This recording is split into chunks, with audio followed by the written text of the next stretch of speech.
How's it going, guys? Back in the garage. It's been a while. Today we are addressing the Mazdaspeed 3. Just want to do a quick adjustment on it, and by quick it's probably not going to be quick. We're throwing one of these guys on the rear. That's the adjustable camber arms. As you know, these Speed 3s do not have any adjustments from the factory. It's just a fixed arm. And whenever you lower them, and you can kind of see from this angle, negative camber becomes a thing, especially in the rear. Fronts, I did it on purpose. I have camber plates, so that is by design. The rear, however, is cambered a good bit, and basically I just want to address that, kind of pull some out, just so we get a little bit more rotation in the rear while we're autocrossing. So let me go ahead, get these wheels off, jack it up, and figure I'll do a little how-to kind of walkthrough video while I do it. It's extremely hot today. Oh, I got a CX-50. I don't know if you guys know that or not, but yeah, CX-50 is the new daily. But all right, let me put this down, let me get the wheels off, and catch right back up with you guys. I guess before we start, I should show you how I'm going to measure it. I got this Tool Whiz camber bubble gauge thing. It also does caster somehow. Basically what I do is you have to calibrate it using a flat, upright, square something. So this garage door rail is flat. I use another bubble gauge to test that. Set the camber to 0. You see the bubble gauge is level. And essentially this just has a really strong magnet, and you just stick it on your brake rotor, and it's supposed to tell your camber. So let's go ahead. Let me see if I can do this all in one shot. Let's take that off. And then you gotta find your rotor. All right, I'm not left-handed, so this might be a little tricky.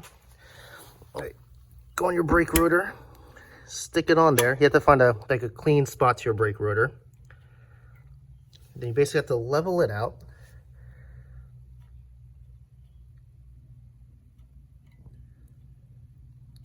Wait for it to kind of stop bobbing around. So tweak there.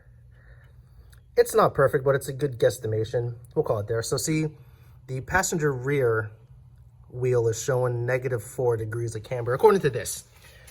It's obviously not a laser alignment, but it's a good way to quick and dirty check your camber settings. So the goal today with using these guys is to push the hub out so we can get it down to about 1.5 to maybe at most 2 degrees of camber, and that will just allow the wheels in the back to kind of have a little bit more rotation and less grip, essentially, and get a little bit more oversteer when we are cornering in this car. So but jack it up, pull the wheels off, and get to work underneath. The wheels are off. I don't know if I told you guys already, it's extremely hot right now. But anyway, this is the passenger side. This arm right here, so you have the bolt here, and it travels up into the body that way. This is your camber arm, and as you can see, it does not have any sort of adjustability. So when you lower a car, it just basically keeps the angle that it's designed to keep, and when you lower it, it just skews that angle. -4 degrees is a lot of camber for a car that you're trying to have perform as a track car or autocross car. Fitment wise, -4 degrees helps you fit wider wheels or whatever it may be. My fenders are rolled, so I don't have any fitment issues. So anyway, this is the hard side, so I'm going to try to be as descriptive as possible to kind of help you guys and try to be as clear with what you need to do. It's literally 2 bolts, but there is a bracket up here that I will get a better view on in a second. That makes it a little bit harder to get that top bolt out at installing and uninstalling things. So give me a second. Let me get this first bolt out here. It's a 17, and then I'll work on that top bolt and show you guys how to get that out. So first bolt is out. One thing to keep in mind, once you remove the bolt, it goes in like this. So it goes in this way. It does go through your brake hose bracket here, so make sure when you reinstall everything that you have the sandwich between there. I'm working on the top bolt, and I'm going to go ahead and crawl underneath so you guys know how things are looking. So this is the hard side. Get down here without making a total fool of myself. Still working on the bolt, but at least you guys will get somewhat of an idea. So here's the bolt right here. And once you loosen that front one, this now has some play. And this is the kind of shield. There's a connector or something behind it related to the fuel system. That gets in the way with the length of the bolt. So basically the idea is once you get most of the bolt back to out, by means of twisting the arm, I believe, you're supposed to be able to basically angle the bolt in front of this plate so you can pull it out, and the installation is going to be the same way. So that's what we got so far. I'm still working on backing the bolt out, and once I get to that point, I'm going to do it. I won't be able to show you guys live because I'm the only one recording, but I'm going to do it, and then I'll get back on the camera and tell you exactly, kind of give you a better idea as to what exactly you should do. They were not kidding. Got the top bolt out. It was a pain, but it's definitely doable with one person. We'll see how reinstalling is going to go.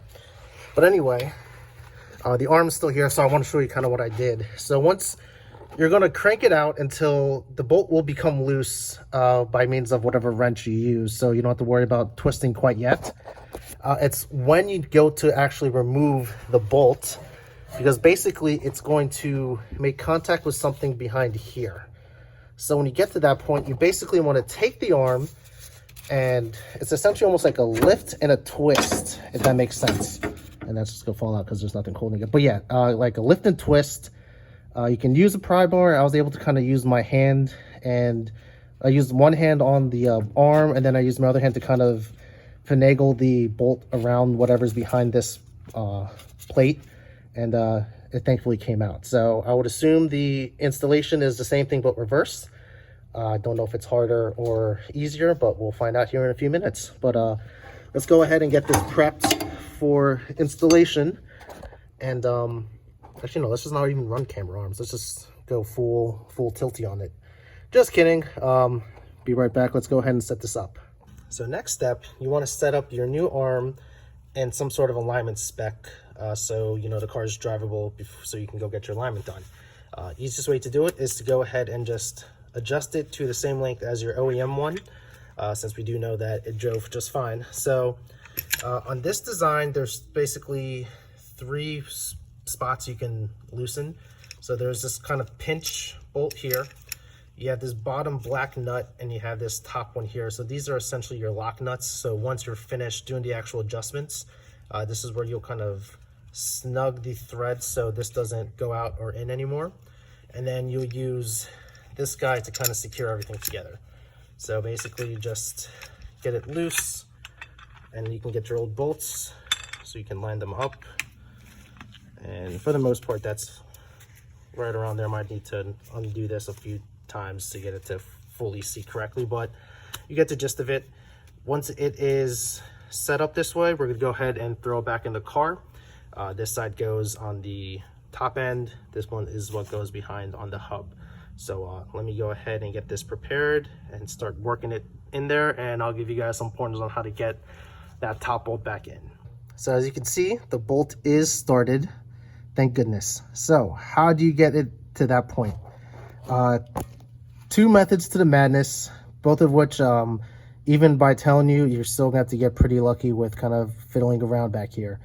You're gonna take a pry bar and pry outwards, so towards the outside of the car, kind of situate it right back here where my finger's at, and pry out.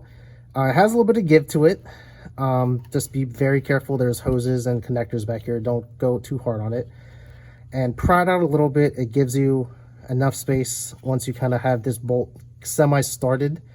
And when I say semi-started, you know, kind of line up the hole for the camber arm and the little groove here, and you can get the bolt basically stuck or jammed as if you're about to like cross thread it in a way. That way it kind of sets in place. Pry this back, and you'll start to feel that the tension from the bolt on whatever it's snug up on back here releases. Once that happens, go ahead and start twisting the camber arm in the same direction that you were twisting it when you were removing the bolt. When I was doing it, I did take note of the orientation of the camber arm when it happened, and this side was actually all the way up here, basically. So it was rotated or turned all the way up here while I was twisting it. That gave me enough leverage to rotate everything and get that bolt started. So that's how you install that top bolt. Basically now it's just the reinstallation of that top bolt, torque that down, this bolt on the outboard side, and then the hard side's done. Essentially it's the same thing on the driver's side, but it's a lot easier because you do not have all this nonsense in front of the bolt head to get in the way. I believe you can even get a whole like impact with an extension through the control arm to get it off. So anyway, that is how to install the rear camber arms to a Mazdaspeed 3. I'm going to go ahead and snug this up, and that'll be the end of this video. Next video, I will show how I do the alignment adjustment at home. So anyway, thanks for watching. Catch you guys in the next one.